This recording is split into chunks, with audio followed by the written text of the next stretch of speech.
ଶ୍ରୀମଦ୍ ଭଗବତ ଗୀତାର ଆଜି ଆମେ ପଢ଼ିବା ଚତୁର୍ଥ ଅଧ୍ୟାୟ ଜ୍ଞାନ କର୍ମ ସନ୍ନ୍ୟାସ ଯୋଗ।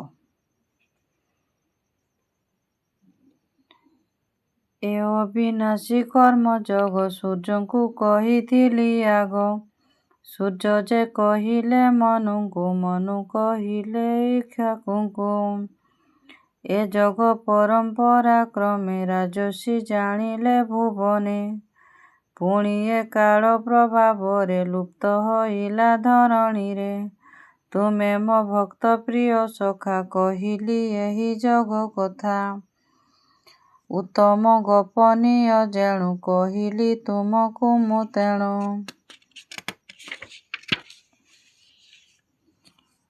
ଅର୍ଜୁନ ଉବାଚ ଆପଣ ଜାତ ଏହି ଯୁଗେ, ସୂର୍ଯ୍ୟ ତ ଜନ୍ମ ସୃଷ୍ଟି ସଙ୍ଗେ।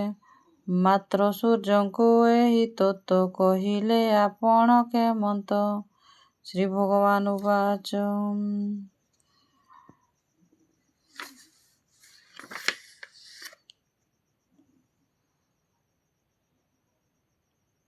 ଶୁଣ ଅର୍ଜୁନ ପରମ ତପ, ଅନେକ ଜନ୍ମ ଆମ ଗତ।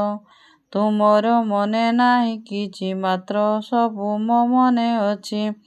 ଅଜନ୍ମା ଅବିନାଶୀ ରୂପ ହୋଇକି ଈଶ୍ୱର ପ୍ରତ୍ୟକ୍ଷ।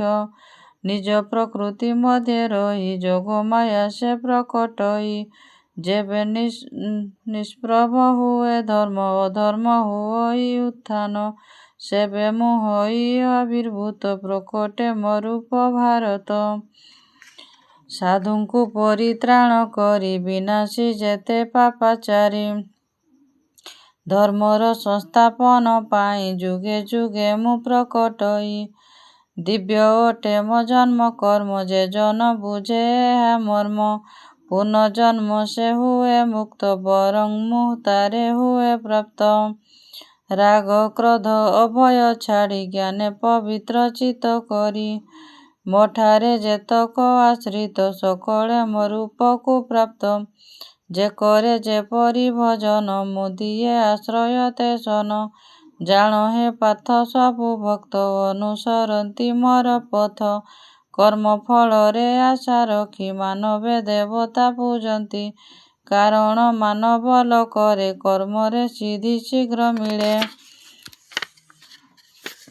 ଗୁଣ ଓ କର୍ମକୁ ବିଚାରି, ସୃଷ୍ଟି କରିଛି ବର୍ଣ୍ଣଚାରୀ। ଯଦି ବା ମୁଁ ହିଁ ସୃଷ୍ଟିକର୍ତ୍ତା, ଜାଣ ପ୍ରତ୍ୟକ୍ଷା ମୁଁ ଅକର୍ତ୍ତା। ନାହିଁ ମୋ ଶ୍ରଦ୍ଧା କର୍ମ ଫଳେ, ନା କର୍ମ ଲିପ୍ତ ମୋତେ କରେ। ଏ ଭାବେ ମୋତେ ଯେ ଜାଣନ୍ତି, କର୍ମ ବନ୍ଧନେ ନ ପଡ଼ନ୍ତି। ପୂର୍ବ କାଳରୁ ମୁକ୍ତି କାମୀ, କର୍ମ ସାଧିଲେ ଏହା ଜାଣି। ତେଣୁ ପୂର୍ବଜ ଅନୁସରି, ଯାଅ ହେ ତୁମ୍ଭେ କର୍ମ କରି। କର୍ମ ଅକର୍ମ ବାଛିବାରେ, ବିଦ୍ୱାନ ପଡ଼ନ୍ତି ଭ୍ରମରେ। ଶୁଣ କହୁଛି ଜ୍ଞାନ ତତ୍ତ୍ୱ, କର୍ମ ବନ୍ଧନୁ ହେବ ମୁକ୍ତ। କର୍ମ ଅକର୍ମ ବିକର୍ମର, ତତ୍ତ୍ୱ ଜାଣିବା ସେ ଶ୍ରେୟସ୍କର।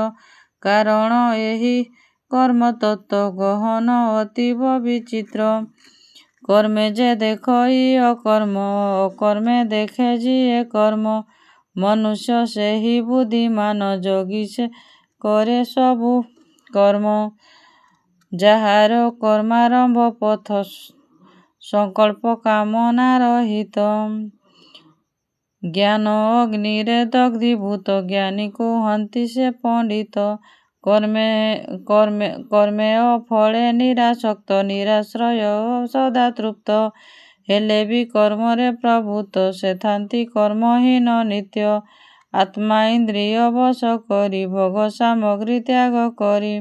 ଶରୀର କାର୍ଯ୍ୟେ ଥାଇ ରତ, ସେ ଇଚ୍ଛା ତ୍ୟାଗୀ ପାପୁ ମୁକ୍ତ। ତତ୍ତ୍ୱ ପ୍ରାପ୍ତିରେ ସେ ଯେ ସନ୍ତୁଷ୍ଟ, ହର୍ଷ ଓ ଶୋକ ଦ୍ୱନ୍ଦ୍ୱ ଯୁକ୍ତ। ସିଦ୍ଧି ଅସିଦ୍ଧି ଏକା ଯାର, ସେ କର୍ମ ବନ୍ଧନୁ ବାହାର। ଯାହାର ଆସକ୍ତି ବିନଷ୍ଟ, ମୁକ୍ତ ଯେ ବୁଦ୍ଧି ଜ୍ଞାନେ ରତ। ଯଜ୍ଞ ନିମିତ୍ତ କରେ କର୍ମ, କର୍ମତା ହୁଅଇ ବିଲୀନ। ବ୍ରହ୍ମ ଅର୍ପଣ ହବି ବ୍ରହ୍ମ ଯଜ୍ଞ ଆହୁତି ଅଗ୍ନି ବ୍ରହ୍ମ କର୍ମେ ସମାଧି ଯାର ବ୍ରହ୍ମ ହିଁ ଗତି ହୁଏ ତାର। ଦେବ ଯଜ୍ଞରେ ଅନ୍ୟ ଯୋଗୀ ଦେବ ପୂଜନେ ଅନୁରାଗୀ କେହି ବା ଯଜ୍ଞ ବ୍ରହ୍ମାଗ୍ନିରେ ଆହତି ଦିଅନ୍ତି ଆତ୍ମାରେ। ଶ୍ରୋତ ଇନ୍ଦ୍ରିୟ ଆଦି ସେହି ସଂଯମ ଯଜ୍ଞ ଉତ୍ସର୍ଗାଇ ଅନ୍ୟ କେ ଶତାବ୍ଦୀ ବିଷୟ ଯଜ୍ଞ ସେ କରଇ ଇନ୍ଦ୍ରିୟା। ଅନ୍ୟ କେତେକ ଯୋଗୀ ଜନ ପ୍ରାଣ ଇନ୍ଦ୍ରିୟ କ୍ରିୟାମାନ ଜ୍ଞାନେ ଦୀପିତ ଆତ୍ମଯଜ୍ଞେ ଆହୁତି ଦିଅନ୍ତି ସରାଗେ। ସାଧକ କେହି ତୀକ୍ଷ୍ଣ ବ୍ରତ ଆଚରଣରେ କରି ଯତ୍ନ ଦ୍ରବ୍ୟ ଯଜ୍ଞେ ବା ତପ ଯଜ୍ଞେ ରତ ବା ସେହୁ ଯୋଗ ଯଜ୍ଞେ କେହୁ ବା ସ୍ୱଧାୟ ରୂପକ ଜ୍ଞାନ ଯଜ୍ଞରେ ଥାନ୍ତି ରତ। ଅନ୍ୟ କେତେକ ଯୋଗୀ ଦେଖ ପ୍ରାଣାୟାମରେ ରଖି ଲକ୍ଷ୍ୟ ଅପାନେ ପ୍ରାଣକୁ ସାଧନ୍ତି ପ୍ରାଣ ଅପାନେ ଉତ୍ସର୍ଗନ୍ତି। ପୁଣି ବା କେହି ଯୋଗୀ ନୀତି ପ୍ରାଣ ଅପାନ ରଥିଥାନ୍ତି ଯଜ୍ଞ ସାହାଯ୍ୟ ପାପ ନାଶୀ ଯଜ୍ଞ ଜ୍ଞାତା ଏ ହୋଇଥାନ୍ତି।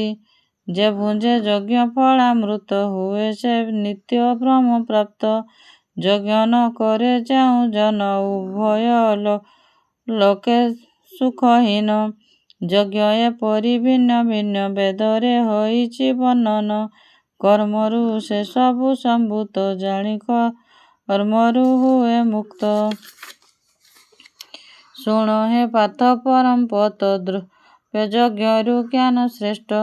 ସମସ୍ତ କର୍ମ ଅପଦାର୍ଥ ଜ୍ଞାନରେ ହୁଅଇ ସମାପ୍ତ। ସେ ତତ୍ତ୍ୱଦର୍ଶୀ ଜ୍ଞାନୀ ଜନେ ଦର୍ଶନେ ପ୍ରଣାମେ ସେବନେ ନମ୍ରତା ସହିତ ପୂଜିଲେ ମିଳିବ ତତ୍ତ୍ୱଜ୍ଞାନ ଭଲେ। ଯାହାକୁ ଜାଣି ତୁମେ ପାର୍ଥ ଥାଇ ନ ହେବେ ମୋହଗ୍ରସ୍ତ। ସେ ଜ୍ଞାନ ତତ୍ତ୍ୱ ପ୍ରଭାବରେ ସର୍ବଭୂତଙ୍କୁ ଏ ସଂସାରେ। ପ୍ରଥମେ ଦେଖି ନିଜଠାରେ ତାପରେ ଦେଖିବ ମୋଠାରେ। ସମସ୍ତ ପାପାଚାରୀ ତୁଲେ ତୁମେ ବା ବଡ଼ ପାପୀ ହେଲେ। ଜ୍ଞାନ ନୌକା ଆଶ୍ରା କରି ପାପ ସମୁଦ୍ର ହେବ ପାରି। ଯେପରି ପ୍ରଜ୍ୱଳିତ ଅଗ୍ନି ଭସ୍ମ କରଇ ସମିଧାନ୍ତି ଜ୍ଞାନ ଅନଳ ସେ ପ୍ରକାରେ ସକଳ କର୍ମ ଭସ୍ମ କରେ। ସଂସାରେ ଜ୍ଞାନ ଯୋଗ ସମ ନାହିଁ ଯେ ବିଚିତ୍ର ସାଧନ। ଏ ଜ୍ଞାନ ସତ କର୍ମ ଯୋଗୀ ବୁଝନ୍ତି ଲୋଭୀ ଆତ୍ମଶୁଦ୍ଧି। ଜିତେନ୍ଦ୍ରିୟ ଶ୍ରଦ୍ଧାବାନ ସାଧନ ଲିପ୍ତ ଲୋଭେ ଜ୍ଞାନ। ଏପରି ଜ୍ଞାନୀ ଚିର ଶାନ୍ତି ଅଚିରେ ଜୀବନେ ପାଆନ୍ତି। ବିବେକହୀନ ଶ୍ରଦ୍ଧାହୀନ ସଂଶୟୀ ଭୋଗନ୍ତି ପତନ। ତାହାରେ ନ ମିଳଇ ସୁଖ ଇହଲୋକ ବା ପରଲୋକ। ଯୋଗଦ୍ୱାରା ଯେ କର୍ମଯୁକ୍ତ ବିବେକେ ସଂଶୟ ବିନଷ୍ଟ। ଏପରି ମାନବେ ଅର୍ଜୁନ କର୍ମ ନ କରଇ ବନ୍ଧନ। ଅଜ୍ଞାନ ଜାତ ସଂଶୟରେ ଜ୍ଞାନ ଖଡ଼୍ଗେ ନାଶି ତାରେ। ଯୋଗରେ ହୋଇ ସ୍ଥିତ ପାର୍ଥ ଯୁଦ୍ଧେ ପ୍ରସ୍ତୁତ ହୋଇ ଉଠ। ଇତି ଚତୁର୍ଥ ଅଧ୍ୟାୟ। ଜ୍ଞାନ ଯୋଗ ସନ୍ନ୍ୟାସ ଯୋଗ।